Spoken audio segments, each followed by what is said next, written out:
آج ہم عربی کی دوسری کلاس شروع کرنے لگے ہیں۔ تو پہلی کلاس میں ہم نے کیا پڑھا؟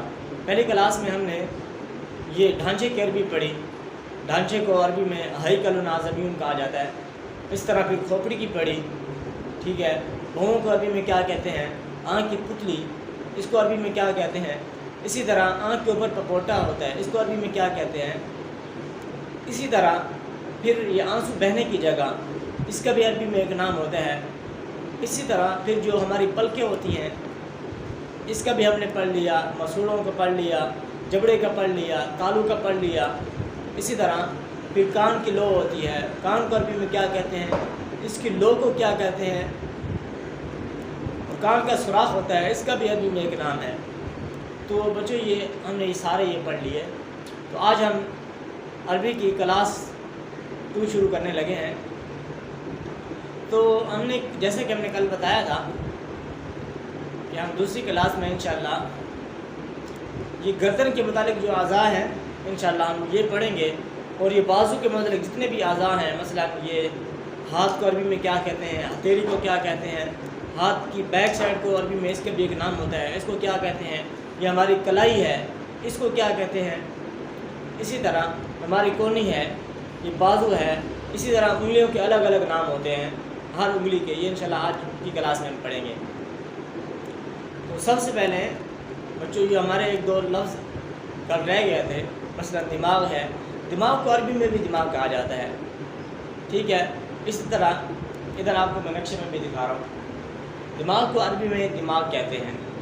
اسی طرح لسان ہے، یہ دیکھیں لسان، لسان عربی میں اس کا مطلب ہوتا ہے زبان۔ اسی طرح اس کے بعد پھر لفظ ہے حلق، حلق، حلق یعنی کہ جو اندر کا حصہ ہوتا ہے، یہ تصویر میں بھی آپ دیکھ سکتے ہیں کہ حلق اندر والے حصے کو کہتے ہیں۔ اسی طرح ایک گلے کا لفظ ہوتا ہے، گلا، یہ گلا ہماری یہ والی، اس کو عربی میں حلقوم کہتے ہیں، حلقوم۔ اسی طرح یہ ہماری گردن ہوتی ہے، یہ گردن کے عربی میں 2 نام استعمال ہوتے ہیں، ایک لفظ عنق، یہ قرآن پاک میں بھی استعمال ہوتے ہیں، جیسے کہ اللہ تعالیٰ سورہ انفال میں فرماتے ہیں فَاضْرِبُوا فَوْقَ الْأَعْنَاقِ، یعنی کہ تم مارو ان کی گردنوں پر، یعنی کہ جنگ بدر کا واقعہ ہے۔ فَاضْرِبُوا فَوْقَ الْأَعْنَاقِ، اب یہ اعناق کا لفظ استعمال ہوا۔ اسی طرح گردن کا ایک دوسرا نام ہے جس کو ہم راقبہ کہتے ہیں، راقبہ، یہ راقبہ بھی یہ قرآن پاک میں کئی متعدد مقامات پر استعمال ہوا ہے۔ تو جیسے کہ فتحریر راقبہ 28 پارہ سورۃ المجادلہ میں اللہ تعالیٰ نے یہ یعنی غلاموں کو آزاد کرنے کے بارے میں یہ آیت نازل فرمائی، فتحریر راقبہ، کفارہ اظہار کے بارے میں یہ آیت ہے۔ تو اسی طرح اب یہ ایک تو گردن ہوتی ہے، گردن کا ہم نے پڑھ لیا کہ اس کو عنق اور راقبہ یہ 2 نام استعمال ہوتے ہیں۔ اسی طرح ایک یہ ہماری گردن کا جو پچھلا حصہ ہوتا ہے، یہ جو پچھلا حصہ ہوتا ہے اس کو عربی میں کیا کہتے ہیں؟ اس کا ایک الگ نام ہوتا ہے جس کو ہم گدی بولتے ہیں، گدی، یہ جو بیک سائڈ کا حصہ ہوتا ہے، اس کو عربی میں قف العنق کہا جاتا ہے، قف العنق۔ اب یہ ہماری گردن کے جو اعضاء تھے یہ الحمدللہ مکمل ہو چکے ہیں، کیونکہ یہ گلا تھا، اس کا میں نے بتا دیا کہ اس گلے کو عربی میں حلقوم کہا جاتا ہے۔ اسی طرح گردن کا میں نے بتا دیا کہ اس کو عنق کہا جاتا ہے، اس کا دوسرا نام راقبہ ہے، جیسا کہ یہ تصویر میں بھی آپ کو نظر آ رہا ہے، راقبہ اور عنق۔ اسی طرح ایک جو ہماری گدی ہے، یہ جو پچھلا بیک سائڈ کا حصہ ہوتا ہے، اس گدی کو عربی میں قف العنق کہتے ہیں، قاف فا الف، یہ آپ کو نظر آ رہا ہے ادھر ہی۔ تو اسی طرح اب آتے ہیں یہ ہاتھ کی طرف۔ ہاتھ کے جتنے اعضاء ہیں ہم اب انشاءاللہ ہاتھ کے متعلق پڑھیں گے۔ سب سے پہلے ہم شروع کرتے ہیں کہ ہاتھ، یہ اس ہاتھ کو عربی میں کیا کہتے ہیں؟ ہاتھ کو عربی میں ید کہتے ہیں، ٹھیک ہے، اس کا مطلب ہوتا ہے ید۔ اب یہ ہاتھ کا اگلا حصہ ہوتا ہے یہ دیکھیں، اب یہ جو اگلا حصہ ہوتا ہے نا، جس کو ہم ہتھیلی کہتے ہیں، اس کو عربی میں کفن کہتے ہیں۔ اسی طرح ایک ہاتھ کا بیک سائڈ کا حصہ ہوتا ہے جس کو ہم ہاتھ کی پشت کہہ دیتے ہیں۔ تو اس ہاتھ کی پشت کو عربی میں مشط الید کہا جاتا ہے۔ یہ دیکھ لیں، مشط الید کہا جاتا ہے۔ اسی طرح پھر یہ ہماری کلائی ہوتی ہے، اس کلائی کو عربی میں کیا کہتے ہیں؟ اس کلائی کو عربی میں رسغن کہتے ہیں، را سین غین۔ یہ دیکھیں، رسغن کہتے ہیں بچوں، ٹھیک ہو گیا۔ اب ہم یہ انگلی کے پوروں سے شروع کرتے ہیں اور انشاءاللہ بغل تک جائیں گے، کونی بھی پڑھیں گے، سارے ادھر سے شروع کرتے ہیں۔ تو دیکھو بچوں، یہ انگلی کے جو ہمارے پورے ہوتے ہیں، اس کو عربی میں کیا کہتے ہیں؟ پوروں کو عربی میں یہ جو 1 2 3 یہ جو پورے ہوتے ہیں، اس کو عربی میں بنان کہتے ہیں، بنانن، ٹھیک ہو گیا۔ اسی طرح یہ ہمارے ناخن ہوتے ہیں، ناخن، یہ دیکھ لیں آپ، اس ناخن کو عربی میں ظفرن کہا جاتا ہے، ٹھیک ہو گیا۔ اس کے بعد آتے ہیں، یہ انگلیوں کے بھی الگ الگ نام ہوتے ہیں، یعنی کہ چھوٹی انگلی کا الگ نام ہے عربی میں، اس کا الگ نام ہے، اس کا الگ ہے، اس کا الگ، اس کا الگ۔ اب اس انگلیوں کے نام آپ کے لیے یاد کرنا انتہائی ضروری ہے، کیونکہ جب آپ کو یہ انگلیوں کے نام یاد نہیں ہوں گے تو آپ کو یہ حدیث سمجھ نہیں آئے گی۔ جو حدیث میں یہ الفاظ استعمال ہوتے ہیں، تو آج انشاءاللہ ہم یہ انگلیوں کے نام بھی یاد کریں گے کہ ان کو عربی میں کیا کیا کہا جاتا ہے۔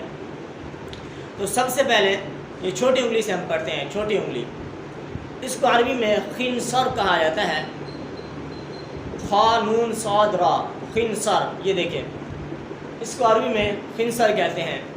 اسی طرح یہ پھر یہ ہے، اس کو عربی میں بنصر، با کے ساتھ بنصر کہا جاتا ہے، خنصر، بنصر، ٹھیک ہو، ادھر دیکھ سکتے ہیں آپ۔ اسی طرح یہ ہے، اس کو عربی میں وسطیٰ کہا جاتا ہے، وسطیٰ، درمیانی بڑی انگلی۔ اسی طرح یہ جو شہادت والی انگلی ہے، اس کا عربی میں نام ہے سبابہ، سین با الف با بولتا، یہ دیکھ سکتے ہیں آپ، اس کو عربی میں سبابہ کہا جاتا ہے۔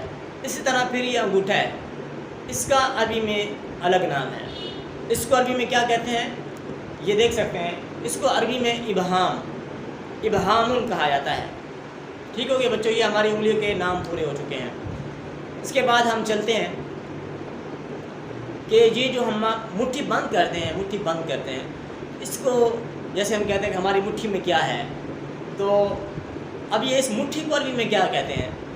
اس مٹھی کو عربی میں کہتے ہیں قبضۃ الید، قاف با صاد بولتا، اگر ید، ید کا لفظ ہم نے پیچھے بڑا ہاتھ کو کہتے ہیں، اس کو عربی میں قبضۃ الید کہا جاتا ہے، مٹھی، ٹھیک ہو گیا، یہ دیکھ لیں۔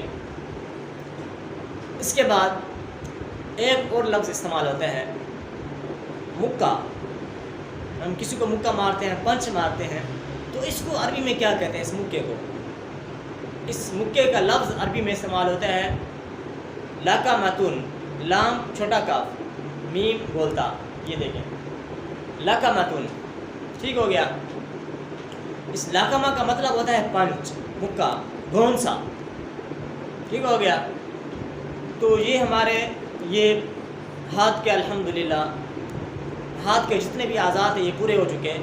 انگلیوں کو الگ الگ نام میں نے آپ کے سامنے ذکر کر دیے۔ اس کے بعد ہتھیلی کا ذکر کر دیا، اس کو کفن کہا جاتا ہے۔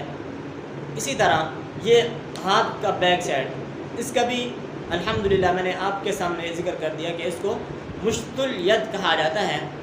اس کے بعد ہم نے پڑھ لیا کہ اس کلائی کو عربی میں کیا کہتے ہیں، کلائی کو رسغن کہا جاتا ہے۔ اس کے بعد بچوں ہم چلتے ہیں کہ کونی کی طرف۔ اب اس کونی کو عربی میں کیا کہتے ہیں، اس کا بھی یاد کرنا ہمارے لیے بہت ضروری ہے۔ اس کونے کو عربی میں مرفقن کہتے ہیں.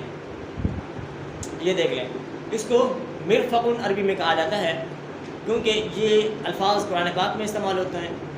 اس لیے ہم نے قرآن پاک کو سمجھنے اور احادیث کو سمجھنے کے لیے عربی سیکھنے کا سلسلہ شروع کیا ہے. تو یہ قرآن پاک میں استعمال ہوتا ہے مرفق کا لفظ. جیسے کہ احکام الوضو والی آیت میں اللہ تعالیٰ فرماتے ہیں الی المرافق، یعنی کہ تم کہاں تک دو اپنے ہاتھوں کو، الی المرافق وامسحوا برؤوسکم. اب یہ مسح کا ذکر بھی آتا ہے، تو یہ جو جہاں ہاتھ کا ذکر ہے نا، وجوہکم وایدیکم الی المرافق، یعنی کہ اپنے ہاتھوں کو تم دو کونیوں تک. اب یہ مرافق کا لفظ قرآن پاک میں آ گیا، تو اس کو ہم انشاءاللہ یاد کریں گے. اس کے بعد ہم آتے ہیں بازو کی طرف. اب بازو کا ایک نام ہوتا ہے ذراع، ذال راع، ذراع. اس کا ایک دوسرا نام بھی استعمال ہوتا ہے عربی میں. اس کا دوسرا نام ہے عضد، عین ضاد دال، عضد. ٹھیک ہو گیا.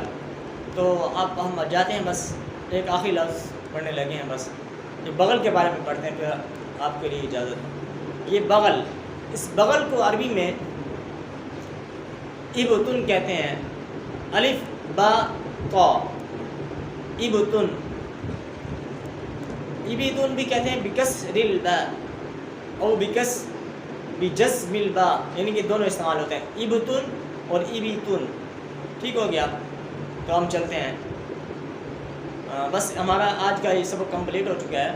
تو انشاءاللہ اگلے درس میں پھر انشاءاللہ ہم یہ کندھے کو کیا کہتے ہیں، کندھے کو کتف کہا جاتا ہے، یہ ہم انشاءاللہ اگلے درس میں پڑھیں گے. اس طرح سینے کو کیا کہا جاتا ہے، پیٹھ کو کیا کہتے ہیں، اور کمر کو کیا کہتے ہیں، ان کے جو الگ الگ نام ہیں. پھر یہ ہماری ناف ہے، اس کو سورہ کہتے ہیں. انشاءاللہ یہ ہم اگلے درس میں پڑھیں گے.